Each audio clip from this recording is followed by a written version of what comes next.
All right, Coach, you've told everybody that your quarterback is week to week. Yes. How did you sleep last night waiting for the news today? Well, honestly, it was a important win, but it wasn't a great win because of the injury.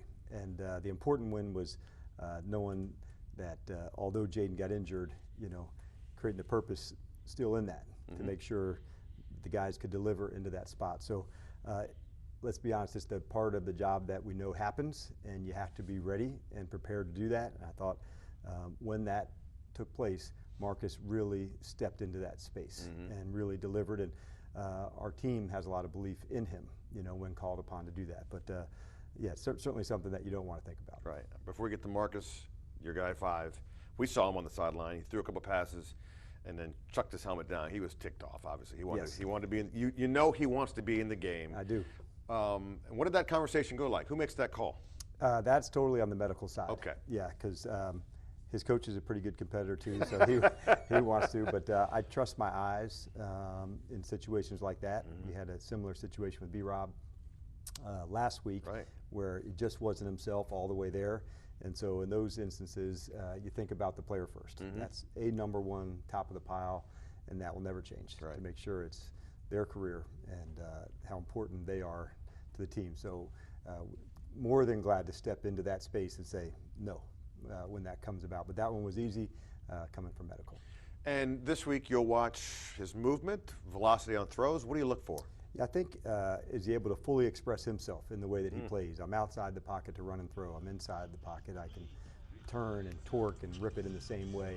And because we've had time together, we know what that looks like, and we'll assess it every day. And we're certainly hopeful that he will, but we're going to miss, not miss one step of this chick. And if he's looks like we can't, then we'll wait and go to the next space. But we're certainly hopeful for that. But too early to call it. Yeah.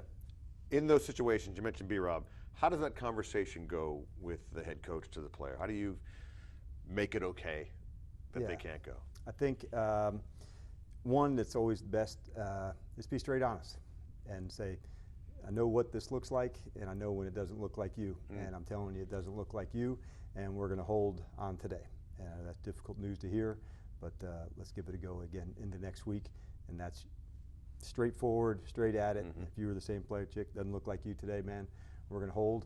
And they could be upset and disappointed, but as the real competitor, that's the right thing to do. Do the more difficult right over the easier one. Yeah, well, look, I mean, a lot of folks have said I should not do what I'm doing, so it's okay.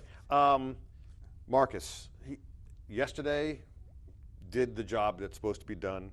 What I was struck by afterwards was he never mentioned himself, and in that locker room, the players just talked about, and it may sound like a trite phrase to the viewer, but they talked about playing for each other, which is a culture that you have built. So when you hear all that, you know that you're on the right path. Yeah, because I know how hard they'll go for one another. And being alumni weekend, it was great to have over 50 players here at Saturday's practice. Some of these guys that you play ball with get closer than your own family in some ways. You've battled, you fight for one another, and when you've established that, you'll damn near do anything for somebody that you care that much about. And so to see this connection taking place teammate to teammate, that's when I know something powerful and something special can take place because of how much they care for one another, how hard they'll fight for one another. And it shows on the field. It's a tough group, and they really want to battle for one another, and they love competing together. They love it. You can tell. One of the highlights is first target, first catch, first touchdown.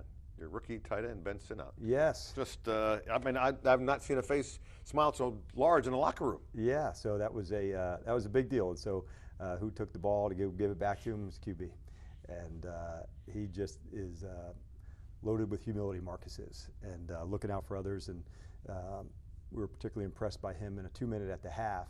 And it just so happened after practice Friday, he and some of the coaches took another group out to do a 2-minute after practice, just in case if that moment comes. And it's funny how that all the work you do behind the scenes that nobody sees, and then all of a sudden the very next 2 days later into that scenario, into a 2-minute, and he really nailed it. Dante Fowler provided the spark as he said with a big grin on his face in the post game. First time he's had a pick six. He's had a couple touchdowns in his life, but that's the first time he's had a pick six, and really just ignited you guys because that's what you've been looking for, the quick start. Yes, and yeah, he was the one that set it off in this game. And so on the first drive, had a couple ones. So on that particular play, to see the back come back out, they were actually running a screen, and so just a chance to make it. And the big guy down the sideline with him was Payne as the personal protector. Lead him all the way in, but our sideline just erupted, man. You could tell that was one that set it off, and I thought that the touchdown just at the end of the half to Ertz in a 2-minute was another one that provided momentum, showed our aggressive nature, and so those two plays kind of bookended the first half for me. That brought a lot of energy to the stadium. Since March, 5 kickers. Your current kicker has missed 1 field goal in, I believe, 19 attempts. Austin Seibert.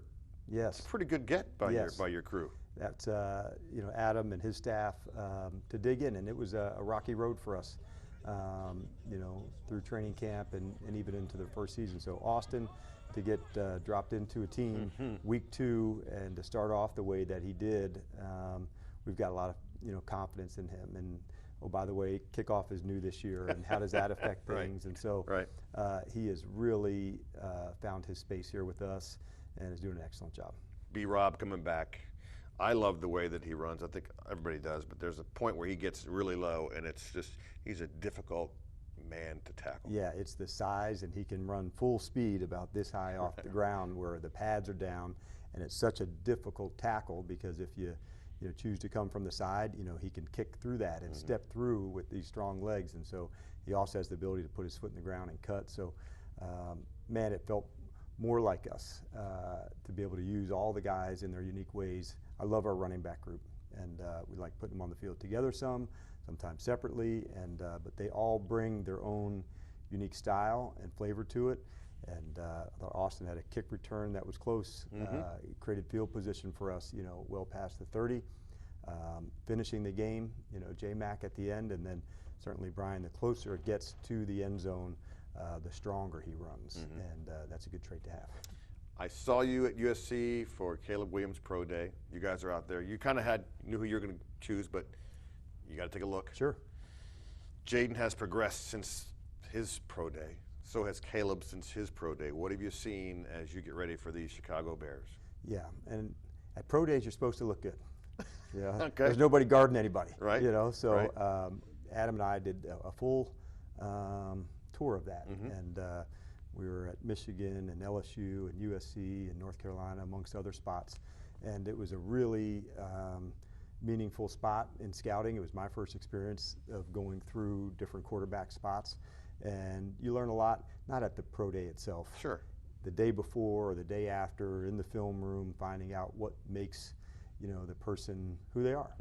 And that was no different, on our trip to SC. And I think one of the things that I admired about Caleb was his ability to get out of trouble and, create, on the run. It sometimes felt like he had eyes in the back of his head, could spin and turn and go and then rip a ball down the field. So great competitor, very elusive in and outside the pocket, and one that could make all the throws. Right. You've played against a couple of quarterbacks this year already that have been able to, with Baker and Kyler, those guys have done that.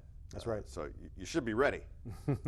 Every week it's a new challenge, whoever you play, and it's kind of the fun part about being in the NFL. All the matchups, all the things, what's the same, what's different, who do you have to feature in all 3 phases, and we're certainly expecting battle here at home, which has been awesome. Now back-to-back home games, that doesn't happen that often, so man, we're lit up about that, to be here in front of our crowd and make it as loud as we possibly can. See you Sunday. All right, thanks, Jake.